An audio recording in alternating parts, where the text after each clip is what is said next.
Sir ಹೇಳಿ, ಈಗ ಧರ್ಮಸ್ಥಳ ಪಾದಯಾತ್ರೆ ಏನು ಯಾತ್ರೆ ಹೊರಟಿದ್ದೀವಿ ಕಾರ್ನಲ್ಲಿ. ಸೊ ಏನಕ್ಕೋಸ್ಕರ ಯಾತ್ರೆ ಅಂತಕ್ಕಂಥ. ನಮ್ಮ ನಡೆ ಧರ್ಮಸ್ಥಳದ ಕಡೆ ಅಂತ ಹೇಳಿ ಜಯ ಕರ್ನಾಟಕ ಸಂಘಟನೆಯ ಪದಾಧಿಕಾರಿಗಳು ಜೊತೆಗೆ ನಮ್ಮ ಒಟ್ಟಿಗೆ ಅನೇಕ ನ್ಯಾಯವಾದಿಗಳು ಅಂದರೆ ವಕೀಲ ಮಿತ್ರರು ಎಲ್ಲರೂ ಸೇರಿ ಧರ್ಮಸ್ಥಳದಲ್ಲಿ ನಡೀತಾ ಇರ್ತಕ್ಕಂಥ ಏನು ಇತ್ತೀಚಿನ ದಿನಮಾನಗಳಲ್ಲಿ ಹೆಚ್ಚು ಸದ್ದನ ಮಾಡ್ತಿರ್ತಕ್ಕಂಥದ್ದು ಅಪಪ್ರಚಾರ. ಆ ಅಪಪ್ರಚಾರ ಅಂತಂದರೆ ನೀವೆಲ್ಲರೂ ಗಮನಿಸಿರ್ತಕ್ಕಂಥದ್ದೇ. ಧರ್ಮಸ್ಥಳದ ಬಗ್ಗೆ ಇಲ್ಲಸಲ್ಲದ್ದು ಅಥವಾ ಧರ್ಮಸ್ಥಳದ ಪೀಠಾಧಿಕಾರಿಗಳ ಬಗ್ಗೆ ಮಾತನಾಡ್ತಕ್ಕಂಥದ್ದು ಅದು ನೇರವಾಗಿ ಅಥವಾ ಇಂಡೈರೆಕ್ಟಾಗಿ ಮಾತನಾಡ್ತಕ್ಕಂಥ ಕೆಲವರು ಯೂಟ್ಯೂಬರ್ಸ್ಗಳು ಹಾವಳಿ ಹೆಚ್ಚಾಗ್ತಾ ಇದೆ. ಅದನ್ನು ಬೇರೆ ದಿಕ್ಕಿಗೆ ತೆಗೆದುಕೊಂಡೋಗಿ ಆ ಧರ್ಮಸ್ಥಳಕ್ಕೆ ಕಳಂಕ ತರುವಂಥ ಕೆಲಸವನ್ನು ಮಾಡ್ತಕ್ಕಂಥವ್ರಿಗೆ ಒಂದು ಉತ್ತರ ಸಿಗಬೇಕು ಅನ್ನುವ ನಿಟ್ಟಿನಲ್ಲಿ ಮಂಜುನಾಥನ ಭಕ್ತರಾದಂಥ ನಾವುಗಳೆಲ್ಲರೂ ಸಹ ಅನೇಕ ಜನ ಸನ್ಮಿತ್ರರು ಸಂಘಟನೆಯಲ್ಲಿ ಪ್ರಸ್ತಾಪ ಮಾಡೋದಕ್ಕೆ ನಾವೆಲ್ಲರೂ ಒಂದು ತೀರ್ಮಾನ ಕೈಗೊಂಡು ನಾವೆಲ್ಲರೂ ಸಹ ಆ ಧರ್ಮಸ್ಥಳಕ್ಕೆ ಒಂದು ಯಾತ್ರೆಯನ್ನು ಹೋಗೋಣ. ಧರ್ಮಸ್ಥಳದ ಮಂಜುನಾಥನಲ್ಲಿ ನಾವು ದರ್ಶನವನ್ನು ಮಾಡಿ ಸಂಬಂಧಪಟ್ಟಂಥವ್ರನ್ನ ಭೇಟಿ ಮಾಡಿ ಅಲ್ಲಿ ಒಂದು ಜಾಗೃತಿ ಮೂಡಿಸುವಂಥ ಕೆಲಸ ಆಗಬೇಕಾಗಿದೆ.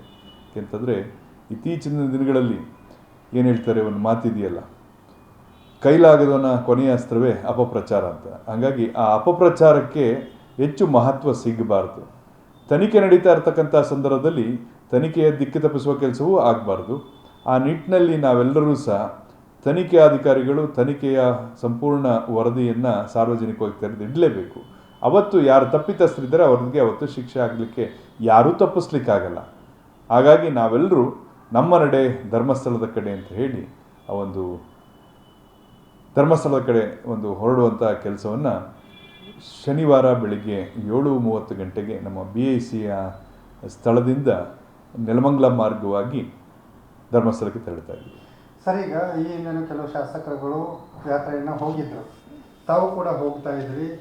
ಎಲ್ಲ ಒಂದು ಕಡೆ ಕೆಲವೊಂದಿಷ್ಟು ಜನ ಆರೋಪ ಮಾಡ್ತಾರೆ, ಈ ಯಾತ್ರೆ ಹೋಗೋದ್ರಿಂದ ತನಿಖಾಧಿಕಾರಿಗಳಿಗೆ ಭಯ ಹುಟ್ಟಿಸ್ತಕ್ಕಂಥದ್ದು ಅಥವಾ ತನಿಖೆಗೆ ಅಡ್ಡಿಪಡಿಸ್ತಕ್ಕಂಥ ವಿಚಾರ ಅಂಥೇಳಿ ಕೆಲವರು ಆಪಾದನೆಯನ್ನು ಮಾಡ್ತಾರೆ.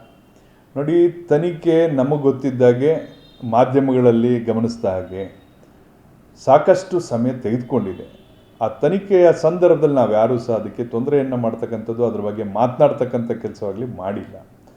ಹಾಗೆ ಸುಮ್ಮನೆ ಬಿಟ್ಟರೆ ತನಿಖೆ ಹಂತದಲ್ಲೇ ಕೆಲವರು ಅಪಪ್ರಚಾರ ಮಾಡ್ತಕ್ಕಂಥದ್ದು ತನಿಖಾಧಿಕಾರಿಗಳು ಅಥವಾ ಕೋರ್ಟ್ ಬಗ್ಗೆ ಅಥವಾ ಪೊಲೀಸ್ ವ್ಯವಸ್ಥೆ ಬಗ್ಗೆ, ಮುಖ್ಯಮಂತ್ರಿಗಳ ಬಗ್ಗೆ ಅಥವಾ ಗೃಹ ಮಂತ್ರಿಗಳ ಬಗ್ಗೆ, ಸರ್ಕಾರದ ಬಗ್ಗೆ ಹೀಗೆ ತರಾವರಿ ಮಾತನಾಡಿದಂಥ ಸಂದರ್ಭದಲ್ಲಿ ಆವಾಗೇನಾಗ್ತಿತ್ತು, ಈಗ ನಾವು ತನಿಖೆಯ ಹಂತ ಬಹುತೇಕ ಈ ಸಂದರ್ಭಕ್ಕೆ ಮುಗಿದಿದೆ ಅಂತ ಭಾವಿಸಿದ್ದೇವೆ. ಏಕೆಂದರೆ ತನಿಖಾಧಿಕಾರಿಗಳು ತಮ್ಮ ತನಿಖಾ ತಂಡದೊಟ್ಟಿಗೆ ಎಲ್ಲಿ ಏನು ನಡೆದಂತೆ ಅಂತ ಏನು ಆರೋಪ ಇತ್ತು, ಆರೋಪದ ಸ್ಥಳಗಳೆಲ್ಲವೂ ಸಹ ಅವರು ಪರಿಶೀಲನೆ ಮಾಡುವಂಥ ಸಂದರ್ಭದಲ್ಲಿ ನಾವು ಆ ಕಡೆ ತಲೆ ಹಾಕಿಲ್ಲ. ನಾವು ಹೋಗ್ತಾ ಇರ್ತಕ್ಕಂಥದ್ದು ಶ್ರೀ ಕ್ಷೇತ್ರ ಧರ್ಮಸ್ಥಳದ ಸನ್ನಿಧಿಗೆ. ಹಾಗಾಗಿ ನಾವು ಹೋಗ್ತಾ ಇರ್ತಕ್ಕಂಥ ಸ್ಥಳ ಧರ್ಮಸ್ಥಳ ಮಂಜುನಾಥನನ್ನು ದರ್ಶನ ಪಡೀಲಿಕ್ಕೆ ಹೋಗ್ತಾ ಇದ್ದೀವಿ ಹೊರತು ಬೇರೆ ಯಾವುದೋ ಭಯಪಡಿಸ್ತಕ್ಕಂಥದ್ದು ಆತಂಕವನ್ನು ಸೃಷ್ಟಿ ಮಾಡ್ತಕ್ಕಂಥ ಕೆಲಸ ನಮ್ಮದಲ್ಲ.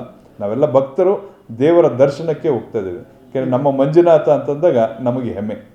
ಸರ್, ಈಗ 150 ಕಾರುಗಳಲ್ಲೇನೋ ಹೊರಡ್ತೀನಿ ಅಂತ ಹೇಳಿದ್ರಿ, ಯಾವ್ಯಾವ ರೀತಿ ಸಿದ್ಧತೆಗಳನ್ನು ಮಾಡ್ಕೊಂಡಿದ್ದೀರಿ? ವೀರೇಂದ್ರ ಹೆಗಡೆ ಅವ್ರನ್ನ ಭೇಟಿ ಮಾಡ್ತಕ್ಕಂಥ ಒಂದು ಯೋಜನೆಗಳೇನಾದರೂ ಇದೆಯಾ?